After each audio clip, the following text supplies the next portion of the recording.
Studio Perancangan merupakan studio ketiga lanjutan dari perancangan kota. Sayangnya, pandemi COVID membuat pelaksanaan studio dilakukan secara daring.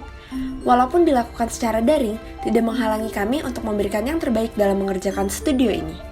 Kali ini, saya akan menceritakan hasil dari studio kami. Dimulai dari lokasi perancangan. Kawasan perancangan kelompok kami berada pada Desa Kalirong dan Desa Kaliboto, di mana kedua desa tersebut berada pada Kecamatan Tarokan, Kabupaten Kediri. Desa Kaliboto dikenal sebagai daerah dengan aktivitas utama penduduk adalah petani dan terdapat industri rumah tangga tepung tapioka. Desa Kalirong dikenal oleh hasil olahan tepung tapiokanya sebagai produk unggulan wilayah. Terdapat beberapa industri tepung tapioka di Kalirong. Hal ini menjadi ciri khas yang menarik untuk Kecamatan Tarokan. Kawasan perancangan kami memiliki luas sebesar 39,48 hektar, berbatasan dengan Sungai Kolokoso pada bagian barat, jalan lokal pada bagian utara dan timur, dan berbatasan dengan Jalan Kolektor Kediri Nganjuk pada bagian selatan kawasan perancangan.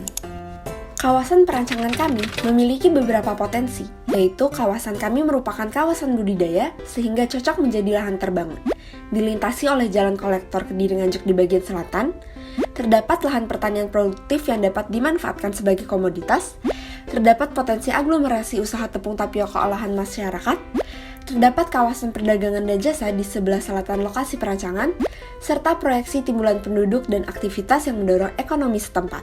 Namun, lokasi perancangan kami juga memiliki permasalahan yang dapat menghambat proses pembangunan, seperti kawasan perancangan yang rawan banjir, pengelolaan hasil pertanian yang belum maksimal, industri tepung tapioka yang masih bersifat tradisional, tingkat kemacetan dan kebisingan tinggi, dan belum adanya kawasan komersial yang memadai aktivitas pemasaran dan distribusi olahan industri. Dari potensi dan masalah yang telah disebutkan, dihasilkan satu isu utama yang menjadi dasar pembangunan lokasi perancangan, yaitu belum terintegrasinya aktivitas pengolahan dan pemanfaatan hasil produk pertanian lokal dalam industri, perdagangan, dan hunian secara berkelanjutan demi mendukung kesejahteraan masyarakat. Dari isu tersebut, kami mengangkat konsep perancangan Sustainable Agro-Industrial Estate. Keberadaan industri existing perlu dirancang menjadi berkelanjutan agar memberikan manfaat dalam sosial, ekonomi, dan lingkungan sesuai perspektif Sustainable Urban Design sebagai konsep studio perancangan. Konsep ini mengintegrasikan aglomerasi industri existing, lahan pertanian sebagai sumber bahan baku, permukiman penduduk, dan pelayanan sehingga tercipta kesejahteraan di kawasan perancangan. Justifikasi konsep didasari oleh adanya industri tapioka, berdekatan dengan bandara, dan lahan pertanian lokal. Konsep kami memiliki jargon Sanubari, yang merupakan akronim dari subur, agroindustri, berkelanjutan, dan asri. Ada pula best practice dari konsep yang diterapkan, yaitu Integrated Agro-Industrial Park Kaliobia, Egypt. Kaliobia merupakan sentra produksi produk pertanian, sehingga sektor tersebut bahkan menjadi tulang punggung perekonomian. Selain itu, ada pula Agro-Eco-Industrial Park Bitung, Provinsi Sulawesi Utara. Tujuan khususnya adalah mengevaluasi kondisi aktual dari industri agro-manufaktur, menganalisis program pengembangan model, dan menganalisis implikasi dan rekomendasi kebijakan penerapan model. Kawasan perancangan kami terbagi menjadi industri, pertanian, perdagangan dan jasa, pelayanan, dan hunian. Dengan struktur ruang utama yaitu perdagangan dan jasa, dengan kawasan terbangun sebesar 60% dari luas total kawasan perancangan. Kawasan yang dipertahankan sebesar 25% meliputi ladang dan sebagian kawasan permukiman. Kawasan pertanian terdiri dari ladang pertanian, gudang penyimpanan, parkir, dan TPS untuk pembuangan sisa produksi. Kawasan industri ditempatkan di bagian barat daya wilayah delineasi karena aksesibilitasnya yang tinggi, yakni terletak berbatasan langsung dengan Jalan Kolektor Jalan Raya Kediri Nganjuk dan jalan lokal Jalan Dr. Sutomo. Kawasan ini terdiri dari gudang penyimpanan bahan baku, ruang produksi kerupuk, tempat pengeringan, ruang pengemasan, ruang terbuka, dan parkir, kantor, dan terdapat IPA atau pengelolaan limbah cair. Kawasan perdagangan dan jasa meliputi gudang penyimpanan dan distribusi, retail, pertokoan, dan modern market, kantor pemasaran, dan parkir. Kawasan hunian umum meliputi tempat tinggal umum, hunian vertikal, taman umum, dan parkir. Kawasan pelayanan meliputi sarana pendidikan, tempat parkir, sarana peribadatan, pelayanan kesehatan, olahraga dan rekreasi, serta tempat pembuangan sampah. Pelayanan diletakkan di dekat hunian agar dapat melayani penghuni di kawasan perancangan.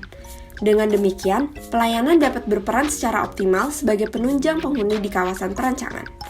Peletakan pelayanan berdasarkan respon dari analisis aksesibilitas, tepatnya pada area dengan aksesibilitas sedang karena berada di dekat jalan kolektor dan lokal.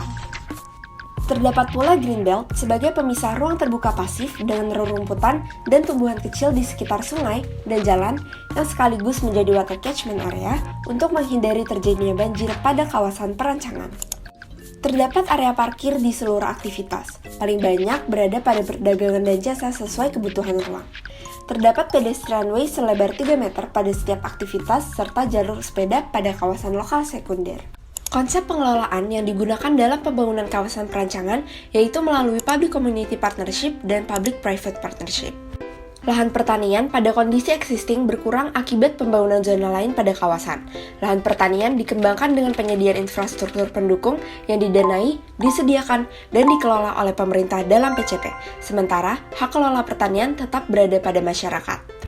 Skenario yang sama dilakukan pada aset lahan permukiman existing yang dimiliki perorangan, di mana pemerintah melakukan pembebasan lahan untuk infrastruktur serta penataan dan peremajaan hunian.